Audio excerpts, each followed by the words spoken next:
Hello. Okay, we're live. We get to start class. So we have a couple people here in the class today, so I'll use them as my target audience.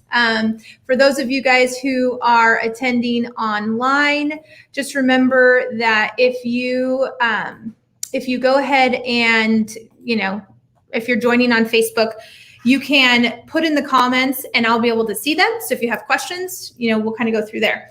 So the premise of today's class is going to be all about, let me move my mouse, where it's going to be all about database management.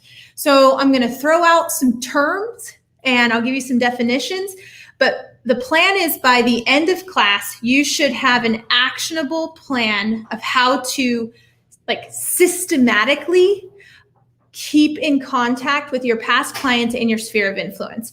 And that's probably one of the biggest mistakes that I see agents make. So I teach this class for the forum sometimes, and I used to call it what I wish I knew when I started in real estate, because everybody teaches you how not to get sued when you get your real estate license, but they don't teach you how to actually start working. And this lead pillar is probably one of the most profitable lead pillars. And for a new agent, it's one of the most important lead pillars that you can do. So I'll introduce myself real quick. My name's Christy Jenks. I'm the team leader here at the Big Helper Realty Group. I'm a coach for Tom Ferry International, and I'm a mom of 7, and I absolutely love giving back to the real estate community. I teach these classes a lot of times because I'm always looking for agents to partner with us here at the Big Helper Realty Group. So if that's something that might interest you, go ahead and jump over to bighelpergroup.com. You can learn a little bit more about us. For today, the resources can be found at bighelpertraining.com. You're not going to need them during the class. In fact, we're going to go so fast that I just want you focused here at the class. But after class, go to bighelpertraining.com and you can grab the resources. Everything that I mentioned, including the slides, will be located there. So I'm going to give you guys an actual real example from that's less than a year old. Okay. So this isn't like when I started my business 7 years ago, because a lot of times people say, well, I'm a brand new agent and I don't have past clients, right? I've only done a couple sales. So the example that I'm going to share with you guys right now, this is less than a year old. So meet Kathy. Kathy purchased an $800,000 new construction home. So that's what NB stands for. She also decided, because we did such a great job, I'll give the credit to Merrill, my husband, that she would also purchase a $235,000 investment property while her $800,000 home was being built. Okay, so this is a brand new client. The lead source is actually Zillow, so I'll share that with you guys. So I procured the lead through Zillow. So she did become a past client, if you will, with the purchase of her second home. She then introduced us to her brother, Mike. Mike decides that he wants to invest in real estate in Arizona, and he purchases 4 new construction homes. Okay, this is less than a year. We haven't even closed on all of these properties. And she also says, hey, you know what? I want to introduce you to my daughter, Larry and Celine. I'd love for them to move to Arizona as well. This family is from the great state of California. I say great state because it's really helping my business. So Larry and Celine buy a $700,000 new build, and they said, well, hey, we love that mom, introduced us to you guys, but we can't move here without our daughter and son-in-law, Jennifer and Brian. So they buy a $600,000 new construction home, and they say, you know what? Wow, we like what Uncle Mike's doing and what Grandma's doing. Why are we not investing in real estate? So they buy a $250,000 investment property. And of course, the family wouldn't be complete without their sister, Haley. So Haley jumps on board with her fiance, and they purchase a $335,000 new construction home. So this is less than a year old. And actually, when I created this slide, I think we just got a new contract with one of these, with someone from the same family. Yeah. Was it Mike? I don't remember. Yeah. Okay, so I actually need to go back and update this. Uncle Mike has purchased another $250,000 new construction home. This is real. And this just happened. I don't have a leg up on anybody in this room because I've been a real estate agent longer. The only difference is I do, and this is why I have this quote, the best marketing strategy ever is to care, okay? So I can't stress enough that what I'm covering in today's class will not work if you don't care about your client, if you don't deliver good customer service, if you're not doing your best to represent your client. So that's just like, keep that in the back of your mind, because if you're not a great agent, meaning you don't have to be great at prospecting, but if you don't take care of your people, you're not going to get repeat and referral business, right? So, okay. If you don't take care of your clients and your customers, someone else will. They absolutely will. Don't be lulled into a false sense of security that because someone is in your CRM that they're your client. They're not. Like, to be blunt, they're probably in Terry's, they're probably in Becky's, they're probably in Chris's, like they're in multiple people. In the day and age that we live in, this digital age, people look for homes online, right? And they register multiple times. So just because someone's in your CRM, right, where you organize your clients, don't think that someone else isn't trying to send them homes and trying to engage with them. So you have to do this. Now, off topic, just slightly, you've probably heard that the real estate industry is under attack, right? That company that rhymes with pillow, like they are attacking our industry in many different ways, whether you like them or not. It's okay. I'm not getting into that content, but they're marketing to our clients, right? Why? Because they want them to use them. iBuyers, right? So we have a lot of iBuyers. What's an iBuyer? It's an investor buyer like Open Door, OfferPad. Zillow is also an iBuyer. So they're also advertising. Well, that's not new. But you know who else is now advertising to our clients? Bank of America, Chase, American Airlines, Amazon, okay? They are emailing, and I should have screenshot. I didn't do that. I'll do that for next time. I got an email from Bank of America saying, hey, do you want to know what your home is worth? Why does Bank of America want to tell me what my home is worth? So I followed the little lead and I clicked through. And of course, then they said, do you want to be connected with one of our associates, right? So they're basically going to sell an agent a lead. That is somebody that is your past client. I'm someone's past client. And I could have just got in touch with a Bank American agent, with an Amazon agent, with American Airlines agent, you name it, right? The GDP that's available in real estate is just incredible. And that's why everybody wants a part of it. So if you don't take care of your clients, someone else will. It falls on you to make sure that you have a system in place to do this. So that's what I'm going to teach you guys today. And as I mentioned, I am a coach with Tom Ferry. And I can tell you that my coaching clients who do this are seeing the results. My personal book of business, over 50% comes from past client and repeat business. So I'm not telling you something that I'm not personally doing or that I have coached other agents in the industry to success on. I just need you to take a chance, be open-minded. So the tools that you're going to need is nothing really fancy, okay? Like I'm all about keeping it simple. So you need a social media account. That's really important. I don't have on here, and it is important. So Kelsey, make me a note that I need to add this. You also need a Google My Business account. Fast forward plug, I think in 3 weeks, I'm going to teach a class specifically on Google My Business, and I will give you guys the exact instructions on how to set up your Google My Business profile for a real estate agent. And then I'll show you examples and I'll tell you why it matters. That's not in this one. So you need a social media account. Everybody asks me, well, where, which one, right? Where do I, all of them, absolutely. If anything, focus on two and focus on where your people are, right? If you're young in your early 20s, a lot of your people are probably on Snapchat and TikTok.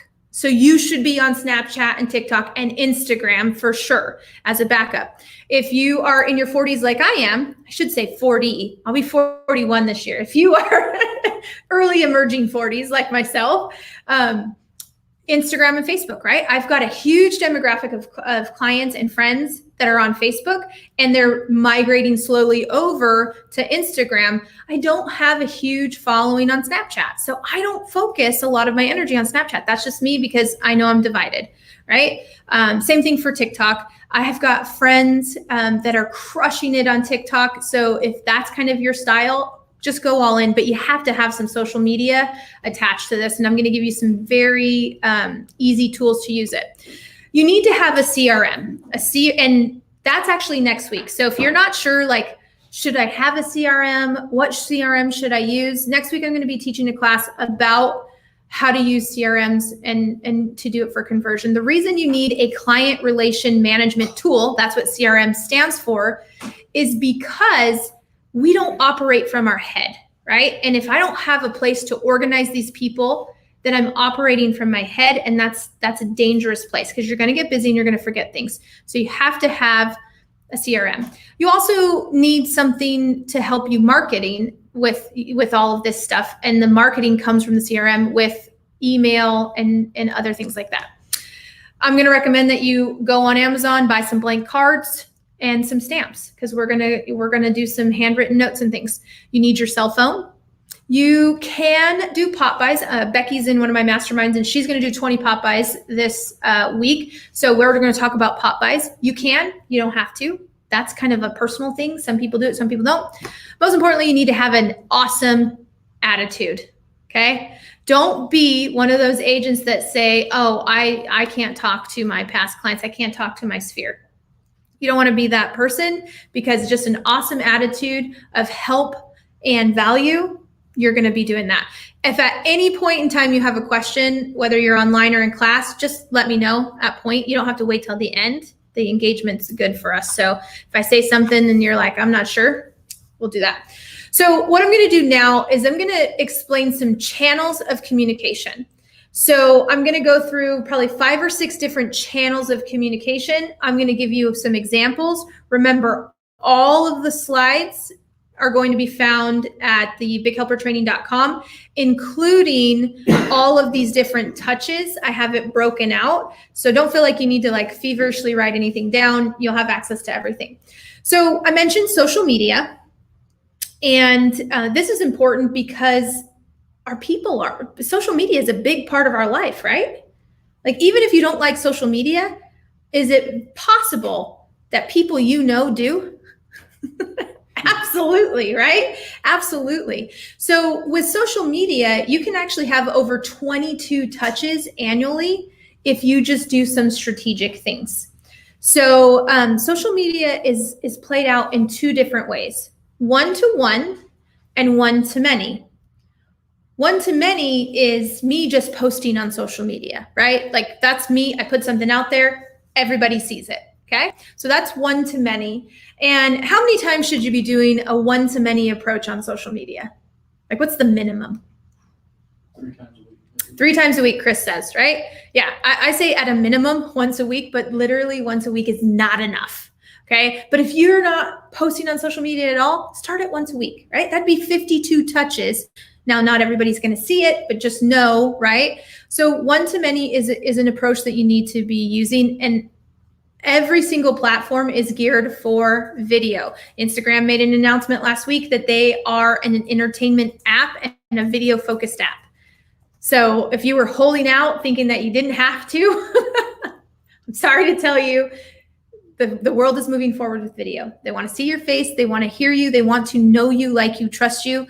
And then by watching your video, then they'll engage with you. So one-to-one, in my opinion, at the very minimum, you want to get one-on-one social media at least 4 times a year. Now, I have some really great friends that I've made through previous sales that I communicate with social media all the time, right? They're always commenting on my stuff. I'm commenting on theirs. But there comes times where you just don't have that super close relationship with a client, and you need to be strategic. And that's where I say, at a minimum, quarterly, you want a direct communication. So one-on-one is a comment on one of their posts, right? Or it's a direct message or a private message, depending on the platform that you're using. The beauty of private messaging on social media is that it solidifies your relationship to the social media gods, if you will. So basically, I become friends with Chris on Facebook. They don't know if I like really know him. And so they may not show him all of my posts. But if I message him or he comments on something and we have a two-way interaction, now they're like, hey, Christy and Chris are actually friends, like real friends, not Facebook friends. They're real friends. And so now all of a sudden, he's going to see more of my posts and my content. I'm going to see more of his posts and his content. So when you direct message your clients, you increase the likelihood that they're going to see your posts.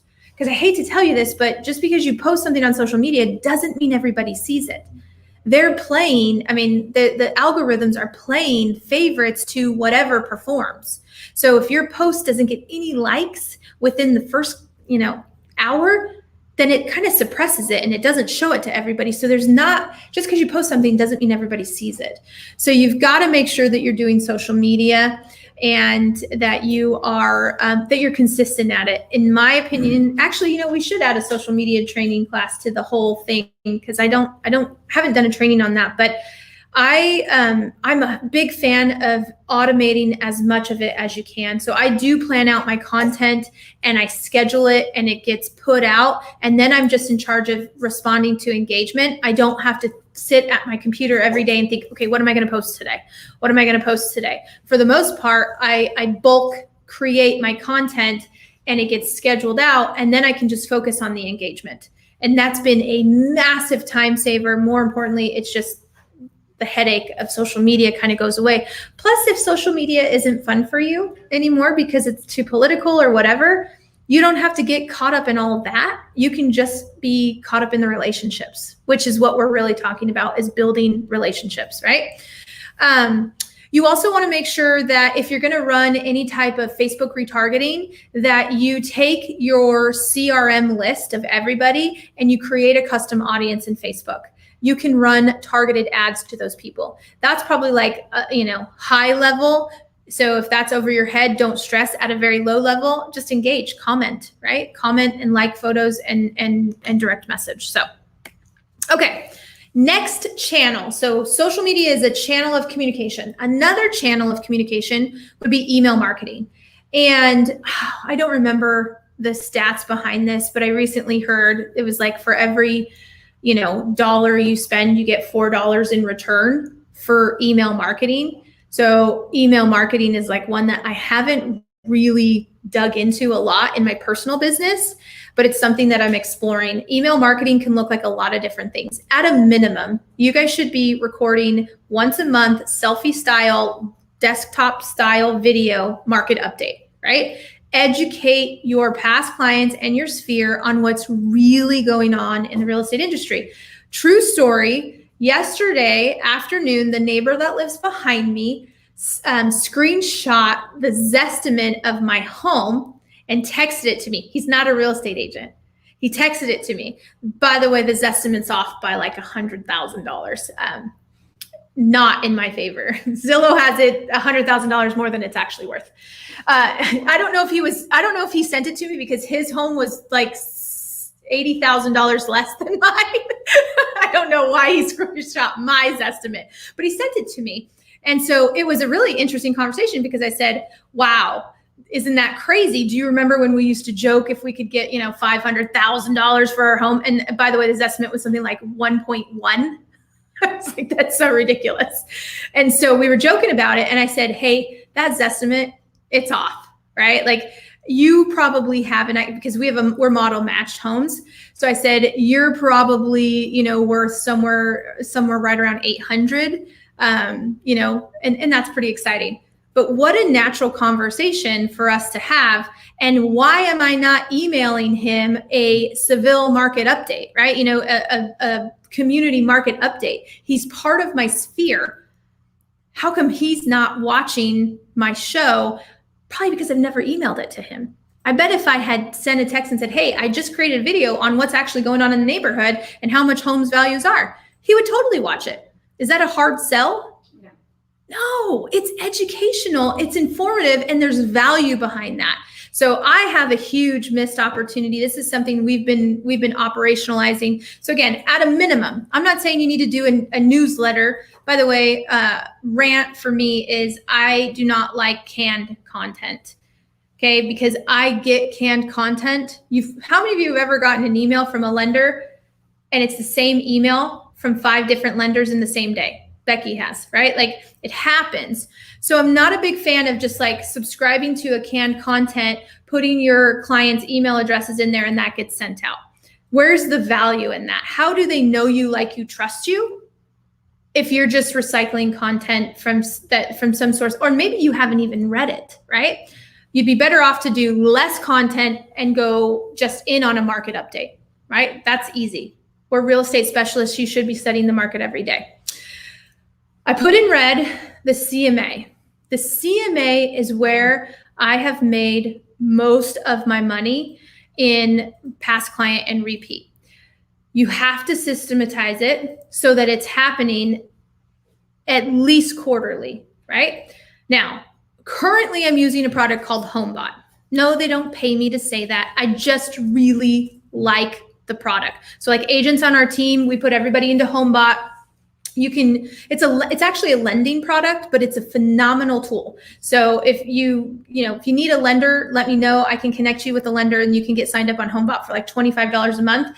But I also am in a mastermind with a group of people, and I asked them, I said, what's your number one email that gets you the highest ROI? And 3 people said HomeBot. Okay, like these are people that are closing. One's going to do 500 million this year in sales volume, and she said, it's incredible. So okay, so the CMA, it's got to be part of your plan. It's an email touch, right? And I definitely love HomeBot. So the next channel would be direct mail. So this is where I said, hey, get some cards. I'm super easy. I just buy inside blank cards off of Amazon and we fill out them. So I get blank birthday cards. I get blank thank you cards, thinking about you, just a lot of different ones. So should you get a branded card? Well, that's kind of up to you.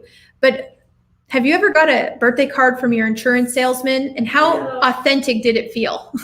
I said, oh. Go ahead. You what? I don't even open mine anymore.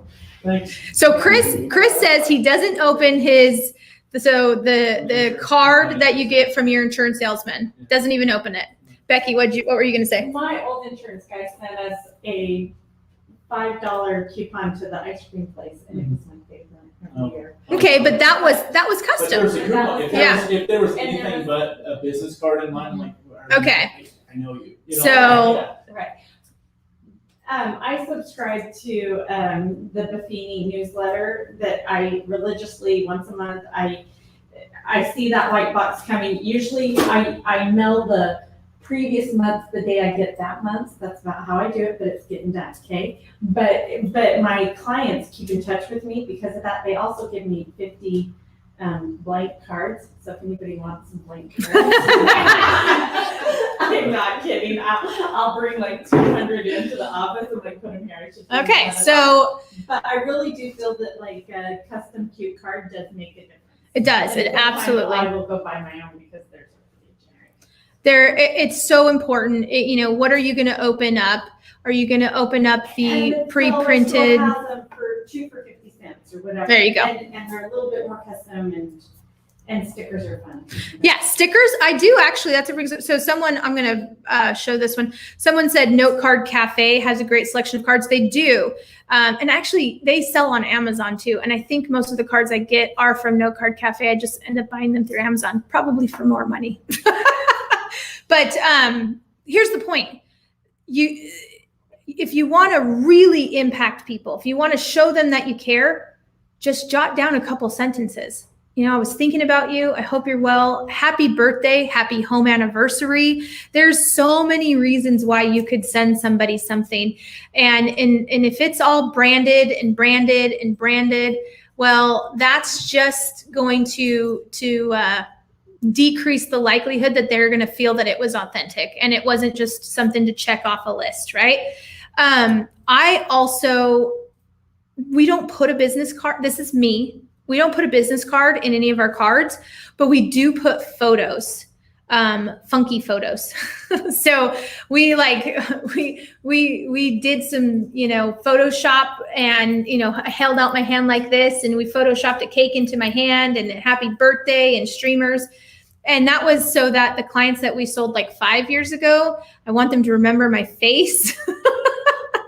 And so we started putting those in there, and actually people increased their response to me when we were putting these funny photos in there.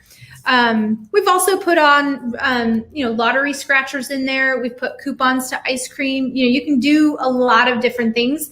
The big thing is like, let's just make sure that, that you've got a strategy around snail mail or direct mail is what I like to call it.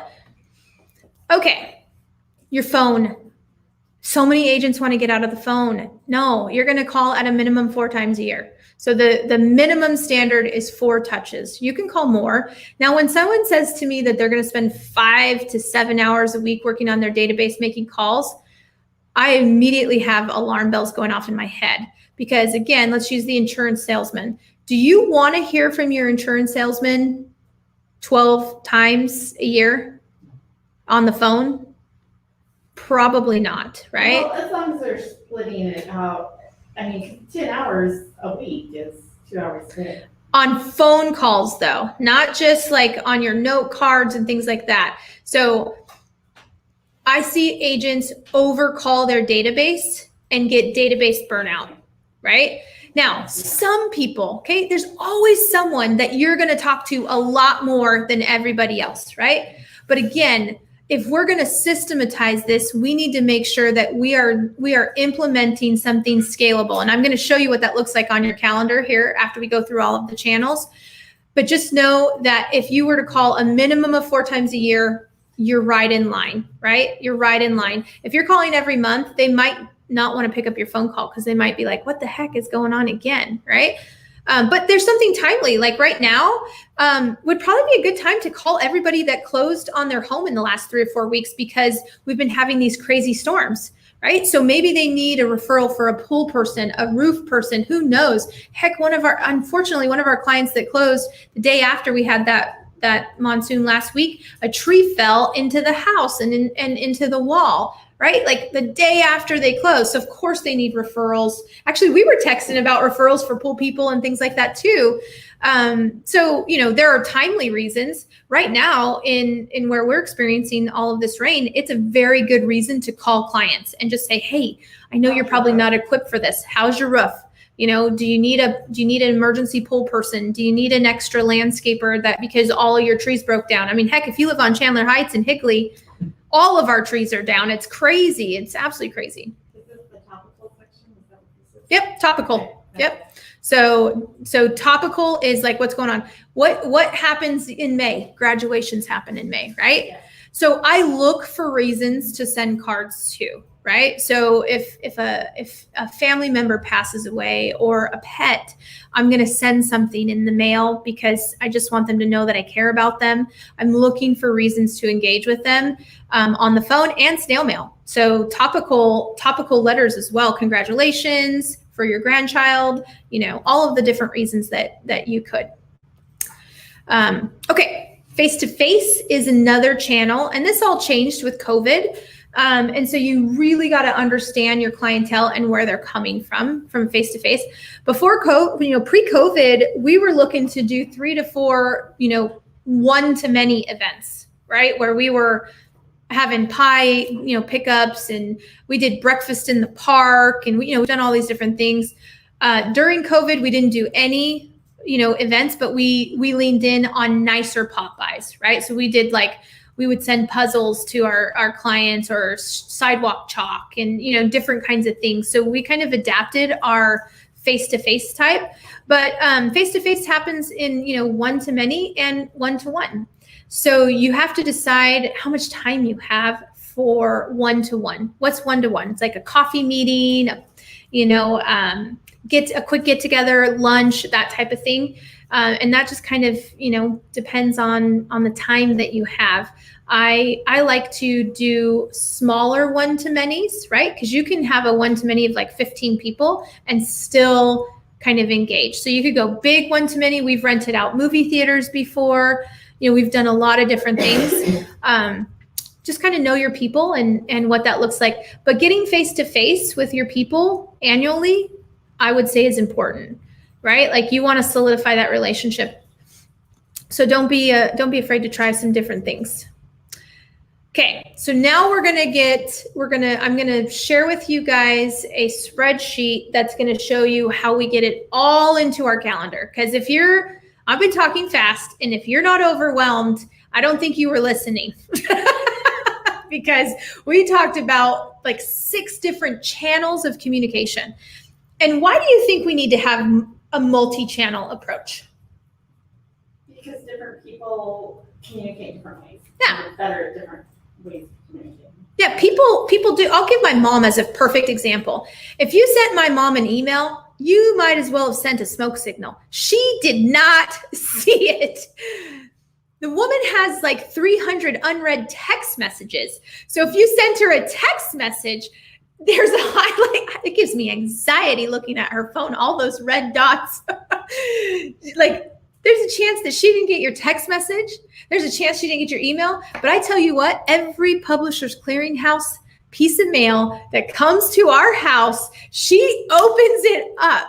So what would be the best channel of communication for someone like my mom? Absolutely. It's snail mail. She loves catalogs and she loves, and a phone call. Absolutely. So although if she doesn't have you programmed into her phone, she might not pick it up, right? Right. So you have to think about your client. Also, Facebook is hit or miss with her, right? She's not on Facebook every day. So you might Facebook message her and it might take a week or 2 for her to get back to you.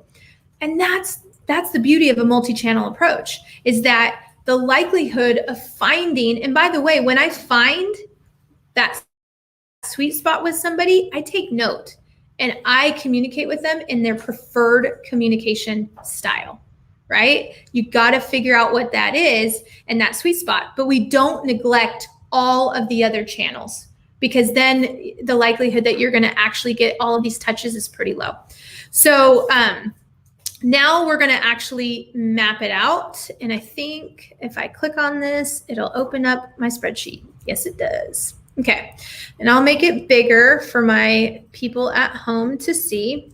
Okay, so we're gonna build out a spreadsheet and talk a little bit about how to make this scalable, because I also have to sell homes. I've got to do all these things with just one lead pillar. We haven't talked about open houses. We haven't talked about expireds and canceled and door knocking and blah, blah, blah, blah, blah, right? I'm talking one lead pillar. So when we talk about database as a lead pillar, who is in that? That consists of our past clients and our sphere of influence. In the resources, I've included a memory jogger. So the memory jogger is to help you build your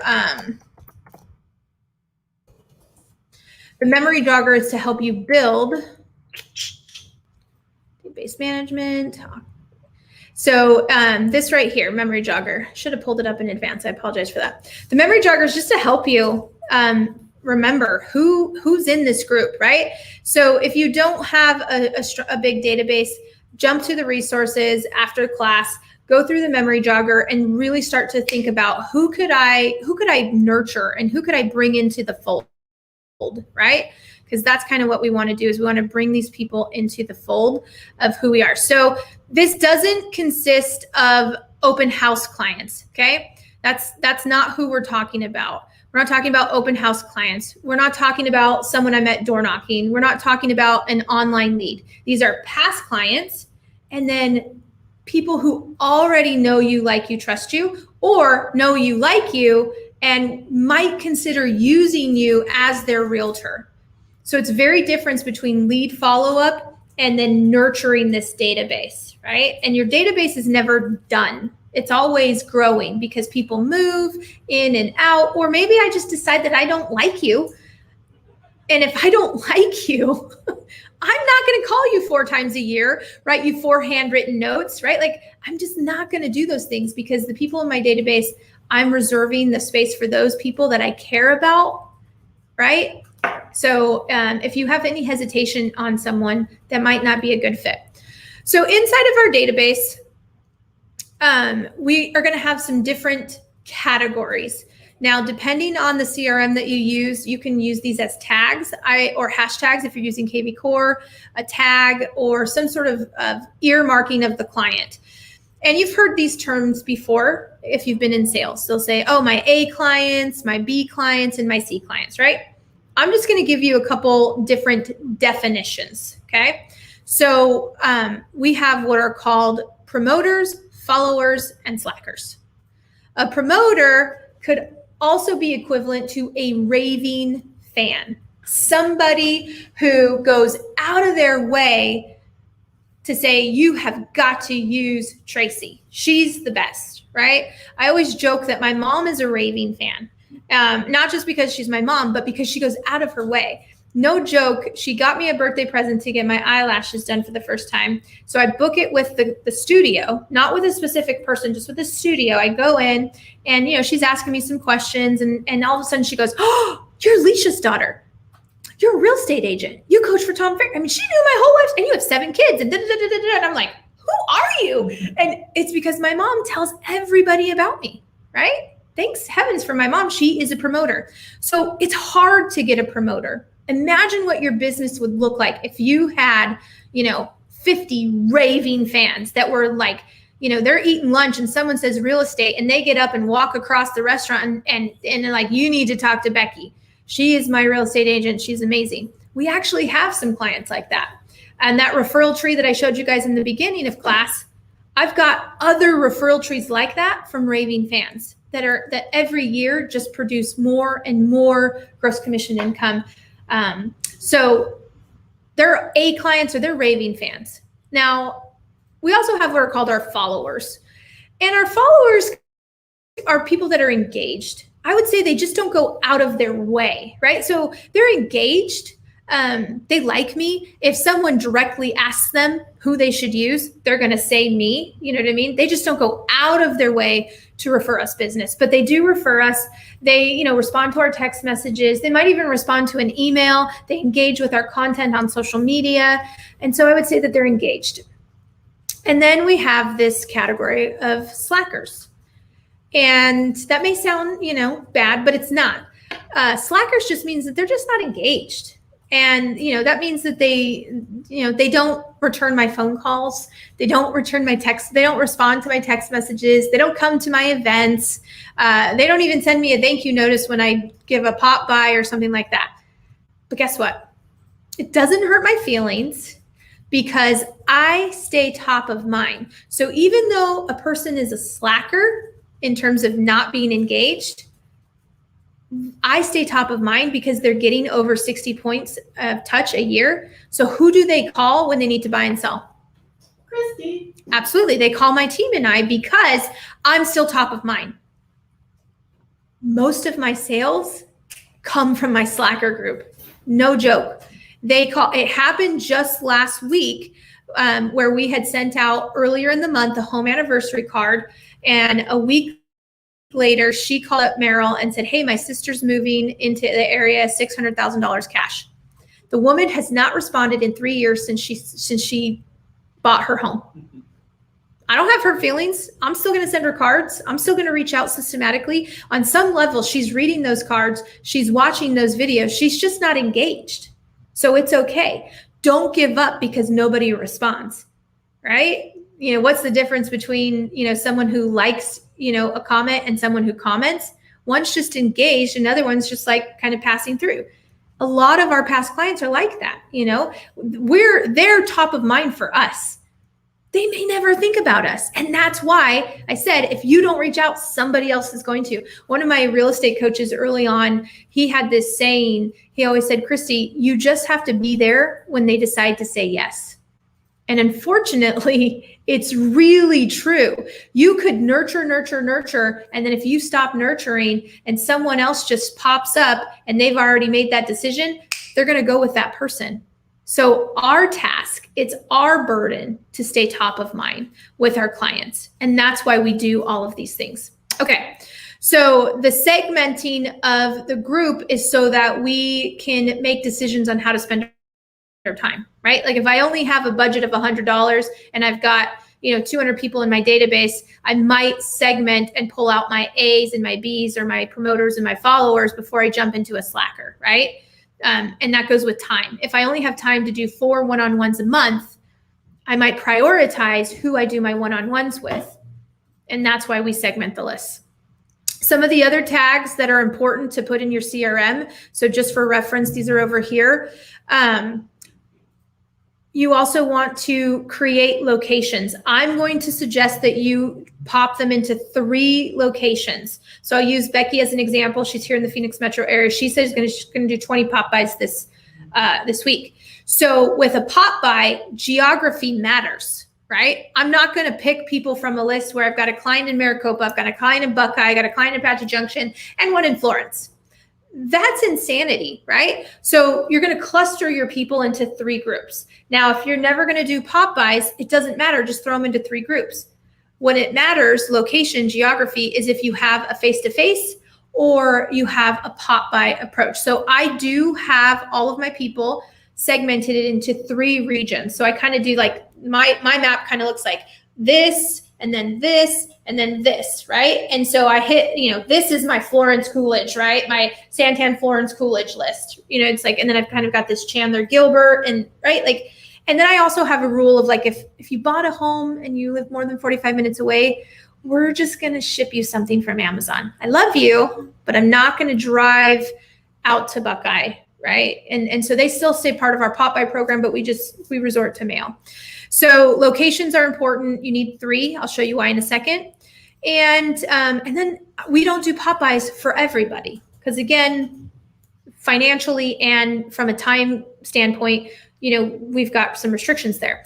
So I put a tag on you if you're a Popeye. We also have a tag that's like a male Popeye, right? So again, you're either on my in-person Popeye program, you're on my snail mail Popeye, or you don't get a Popeye.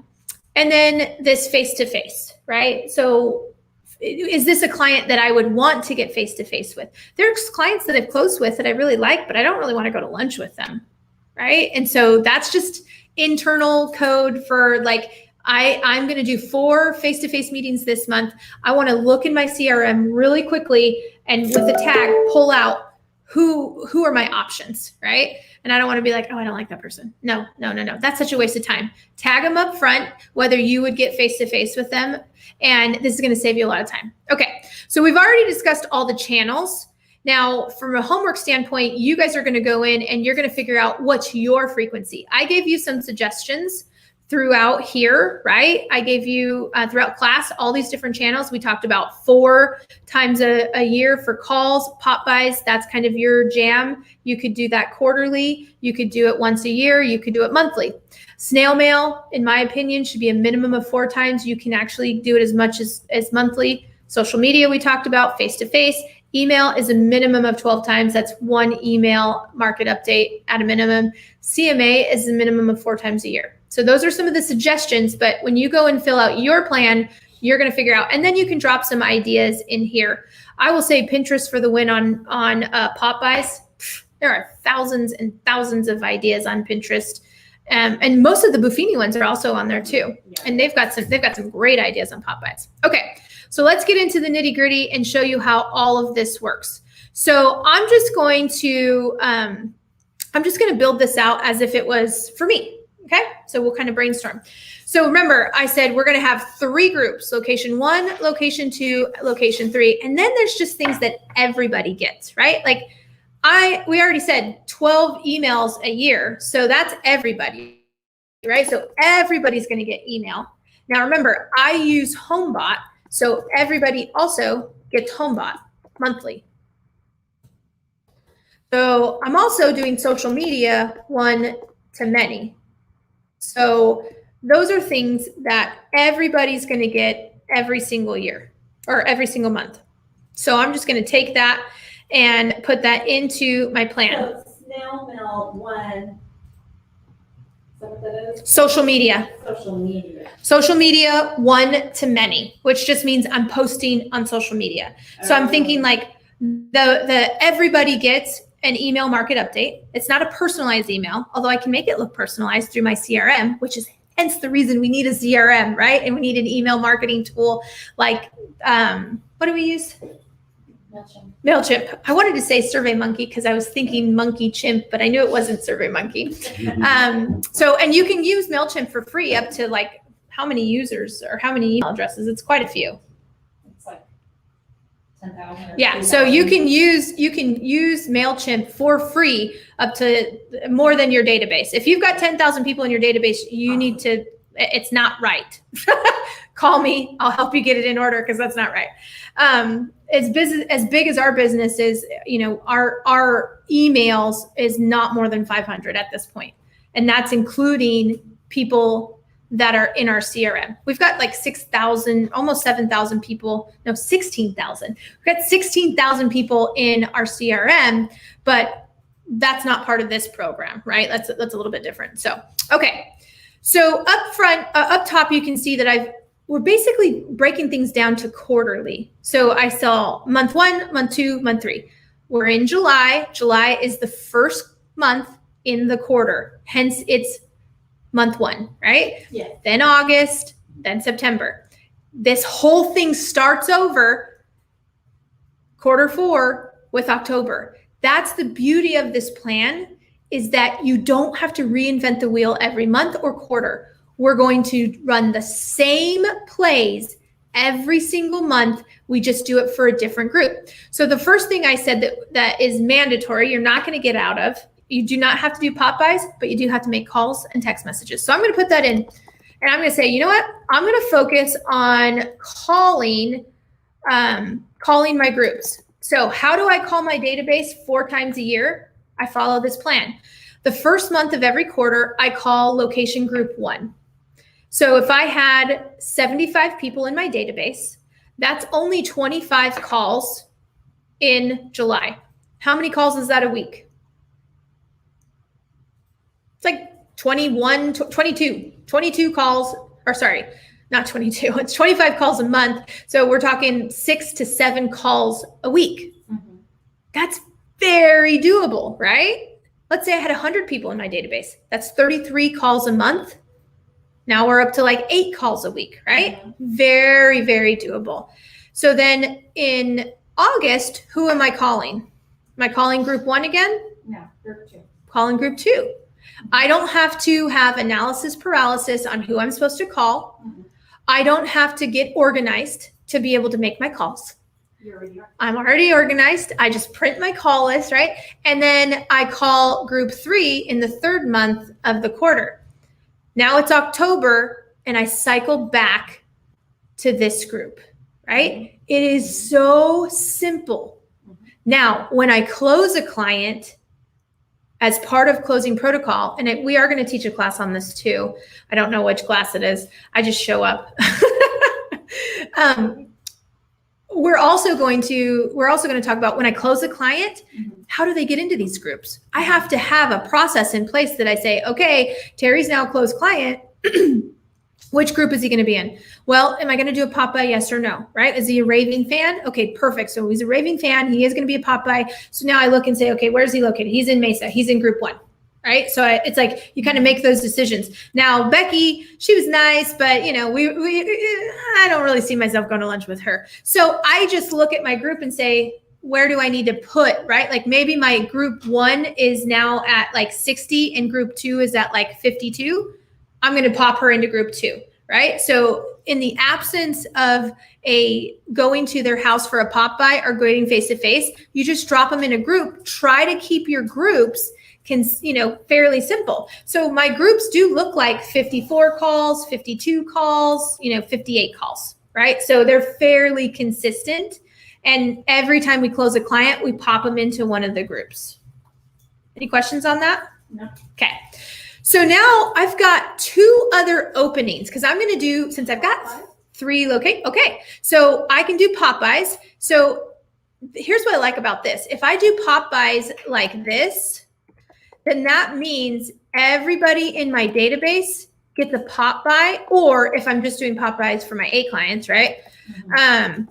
Then everybody gets a pop by quarterly because it follows the same thing. If I'm not going to do pop buys for everybody, then I'll typically put something with a pop by, either like 1-to-1. So I say, okay, I'm doing 20 pop buys, and then actually not 1-to-1. I would do social media 1-to-1 with that, right? So what that would look like is I do my 20 pop buys, but I actually have 52 people in group 2. So I do 20 pop buys, and then I do 52 social media 1-to-1. So instead of texting her, I would do my pop by, and then I would Facebook message you and say, hey, just wanted to let you know, I just dropped something off at your home.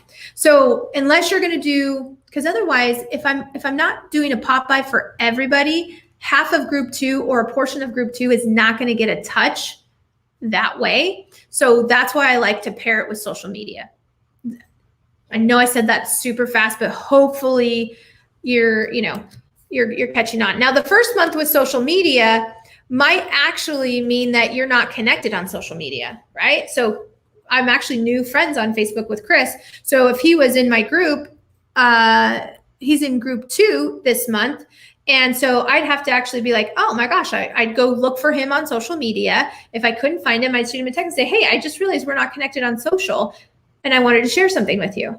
And so then he'd be like, oh, find me. I'm actually not on Facebook. I'm on X, right? And so then I would find them. And that would be my touch for July. And then I'd come back in October, if not beforehand. Again, some people you just naturally connect with more. But if you don't systematically connect with them, I promise you there are people that you are not seeing and you're forgetting. Because I sure as heck know, I haven't checked how many friends I have on Facebook, but I legitimately don't think I have 4,000 friends, right? I do not connect with all 4,000 of those people quarterly or even annually. I bet there's people in there that I don't know who they are, and 2, we've never had a conversation. And with the nature of social media, that's why it's important that they're in a list. Okay, so I'm going to pick one more thing to do, and for me, I think it's really important to do snail mail. And I'm going to make that my third thing. So here's the great thing. When you fill this out, the only one that I'm going to ask that you absolutely do is calls. Everything else is negotiable. It's your business.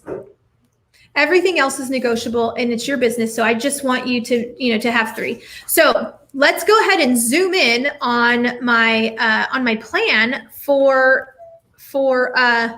July. So with absolute clarity, do I know who I'm going to call in July?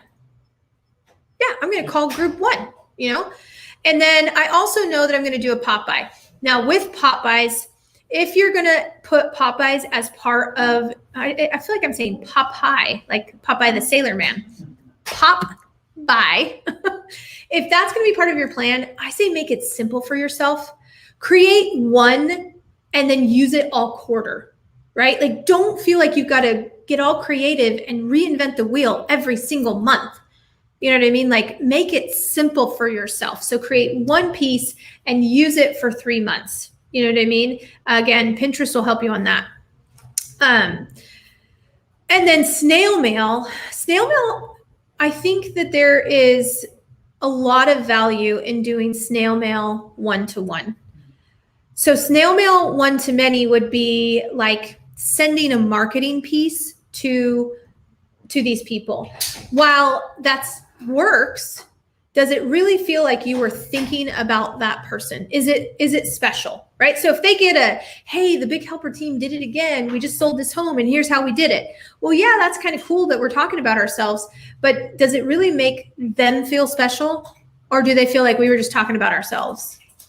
Exactly. So in my opinion, you can execute snail mail on a 1-to-many approach. And if you're going to do that, what I recommend is take your market update graphic that you used for your social media posting, and because you ran the data, because you did a video and you sent it out in an email.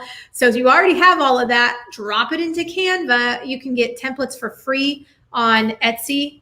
or not free. You can buy a template as little as $5, like a market update, real estate market update template for Canva, or just reach out to us. We'll share ours with you. You drop the numbers in there, you post it on social media. Well, since you've already done that, now you can actually just turn it into a piece of snail mail.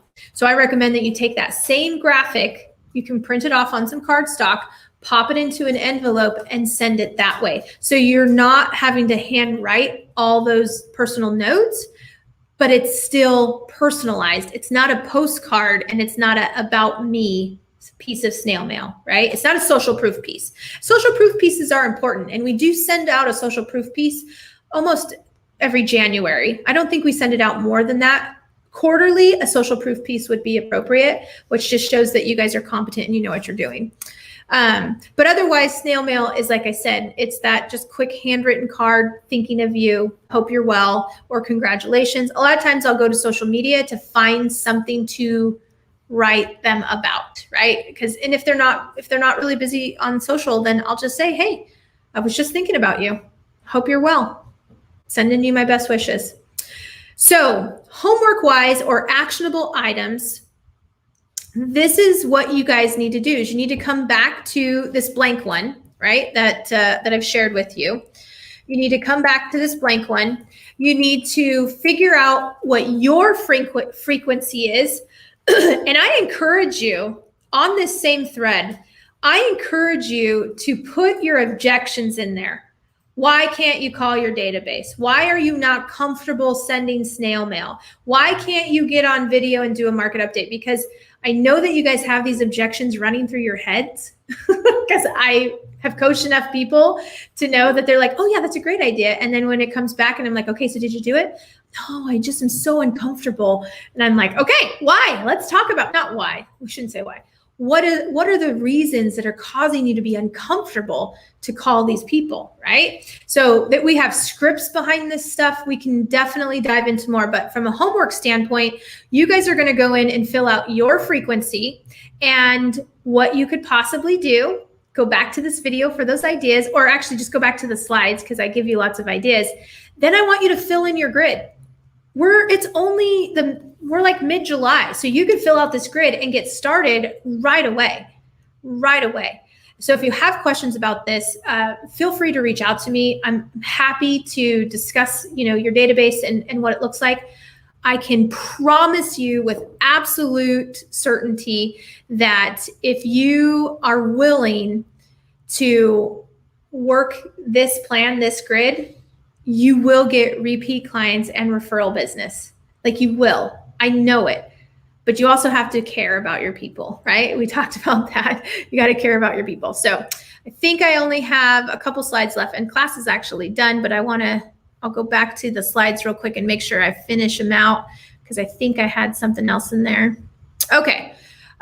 We talked about mindset just a little bit. If you've got objections, if you've got limiting beliefs, please reach out. As a group, we'll help you get over them. We'll share the success stories. Make sure that you are being yourself when you're engaging with people. Don't have commission breath, right? Don't be out there just for the referral. If you care about people, if you help them get what they want, you in the end will get what you want. And then it's got to get into your schedule. Figure this out. Is it every Friday I do this, every Wednesday morning? If it's not in your schedule, it's just not going to happen. And then get started. Like you don't have to wait for a new month to get started. Get started now, right? That's how you get the business that you want. I end every class with one of my favorite quotes from Jim Rohn. If you really want to do something, you're going to find a way. If you don't, you'll find an excuse. I hope that you didn't just spend the last hour with me only to make excuses for why you can't do this, because I promise you can. And most of the things we talked about on here are free. If you have no money, social media and email is free, okay? Social media and email is free. If you have no money to buy a stamp, you can do social media and email. So there's no reason why anybody can't get started. Lastly, if you are not part of our Resilient Realtor group, I encourage you to join our Facebook group, invite your friends. This group is dedicated for content like today. We are teaching a series of classes, and we've got more in the works. So make sure you are part of our Resilient Realtor Facebook group. If you have a topic that you want us to cover, please send me a message, or any of the admin for the Resilient Realtor. Let us know. We'll do our best to get it scheduled, because we want to make sure we're delivering value to you guys and that you're getting the information that you need. Lastly, again, the resources, bighelpertraining.com. And if you know somebody that might be interested in joining a team or would like to know more about a team, we're always looking to hire over at our team here in Phoenix. So I appreciate you guys spending some time with me. Please drop me a note. Let me know what value you got out of it. Have a fantastic weekend. Stay dry if you're in the Phoenix metro area. And thanks again for attending.